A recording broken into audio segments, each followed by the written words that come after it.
We were playing, so I win. I win. I'm the winner. Trump was then asked if he had any evidence that there was fraud happening in Florida, and since there is no evidence, he had no answer. You notice the votes never go the other way? They hire lawyers, and the votes don't ever seem to go the Republican way. Although I hear, well, I don't know, you tell me. All right, we'll tell you no.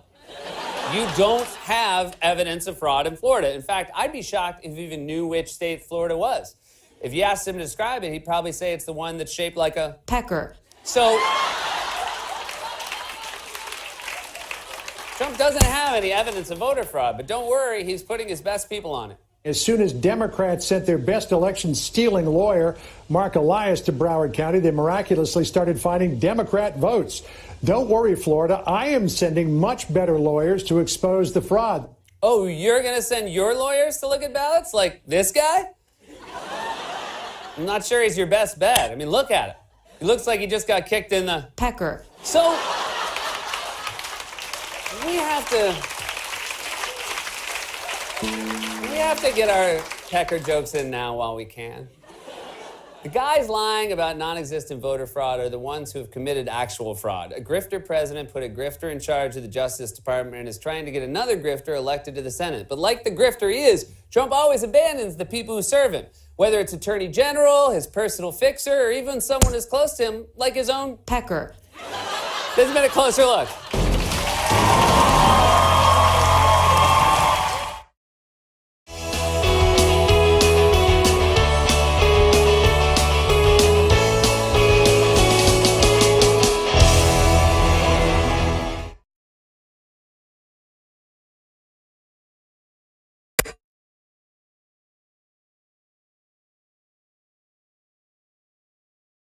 You don't have to look far to save on the perfect gift. It's the JCPenney Friends and Family Sale. Get deals like up to 50% off kitchen electrics and up to 25% off Nike and Adidas. Or take 30% off with your JCPenney credit card and coupon. JCPenney.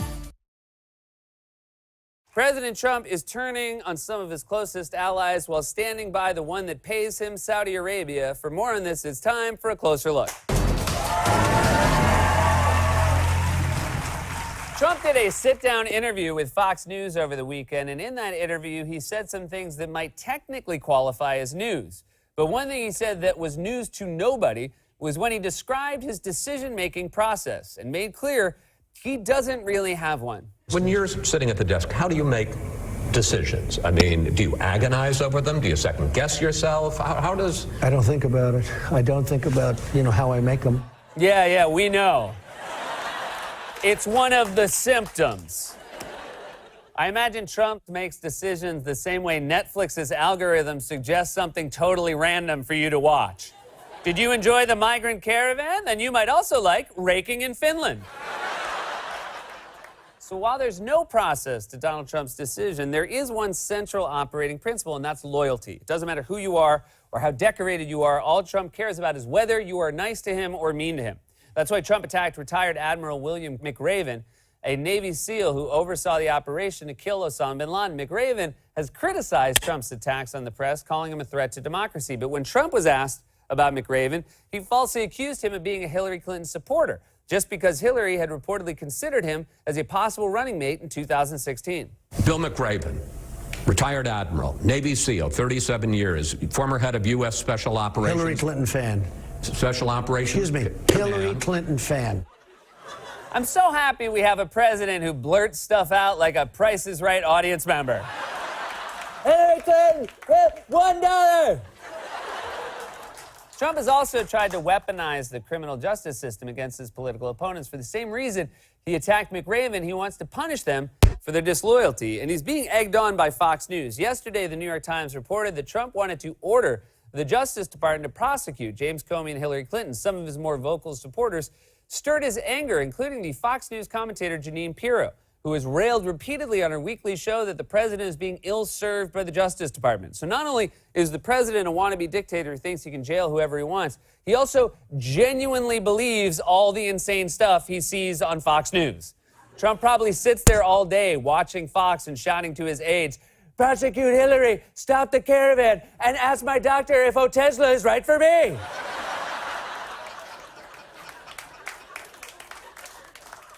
Why can't I have Tesla?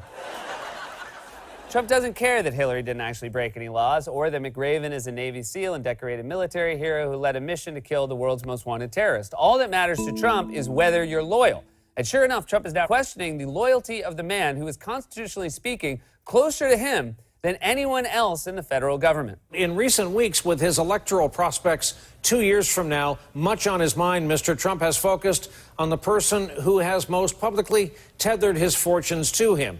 In one conversation after another, he has asked aides and advisors a pointed question. Is Mike Pence loyal? Damn, now he's questioning Mike Pence? How paranoid can you be? Mike Pence has spent 2 years doing everything he can to suck up to Trump. I mean, he literally copies Trump's physical mannerisms. Remember that time Trump put his water bottle in the ground during a meeting and then Pence immediately did the same thing? I mean, look at that. Pence is like a pageant mom who's doing his daughter's routine along with her from the audience. And clap, then spin, then step, step, step, then Jasmine, Jasmine, Jasmine. For Trump, loyalty only goes one way. There's no better example of that than the man who's arguably closer to Trump than anyone else in the world, Fox News host Sean Hannity. Just to give you an idea of how loyal Hannity is to Trump, it was reported a few months ago that Hannity has Trump's direct phone line and they talk multiple times a day, including after the Fox News host wraps up taping his show most weeknights. Can you imagine that conversation? It's probably the phone call version of two dogs sniffing each other's butts. And everyone in the White House knows it's happening because Trump will walk around flaunting the fact that Hannity calls him every day. White House staff are aware that the calls happen thanks to the president entering a room and announcing, "I just hung up with Hannity."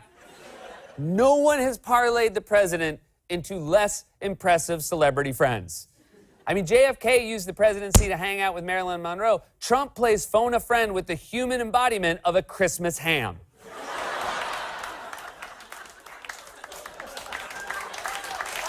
Come on, Sam.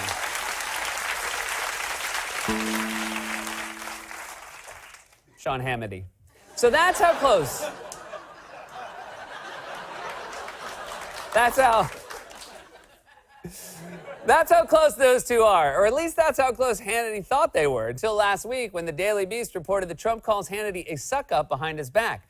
Trump has repeatedly made fun of Hannity's interviewing skills and called Hannity's softball questions dumb. Now, I think I know what Hannity did to anger Trump. You see, Hannity has spent hours on his show defending Trump from one especially salacious rumor about a certain sex act in a Moscow hotel room. A rumor so salacious that we will not stoop to repeat the details of it here on this show. But as we pointed out before, Sean Hannity often repeats all the embarrassing details of that specific rumor on his TV show, which is watched by millions of people. And I feel like it might have started to annoy Trump because Hannity just won't let it go. Remember, that's the dossier that talked about Trump at a Ritz-Carlton in Moscow with two prostitutes urinating on his bed. The fake document about President Trump, and that goes to the Ritz-Carlton, and that goes to hookers, Russians, and the Ritz-Carlton and hookers, you know, talking about hookers and urinating in beds. Hookers, Ritz-Carlton, urinating on a bed, the Ritz-Carlton and hookers, Russian, hookers, Trump, hookers, hookers, hookers, hookers, hookers, hookers, hookers, hookers, urinating in his bed, peeing, urinating, urinating, urinating, urinating, urinating, urinating, hookers at a Ritz-Carlton in Moscow, urinating in the bed, employing a number of prostitutes to perform golden showers, in other words, urination. So Hannity thought it was a good idea to go on his show and read in detail the single most embarrassing rumor about his friend, the president. I mean, now I know why Trump is mad at him. Or should I say pissed?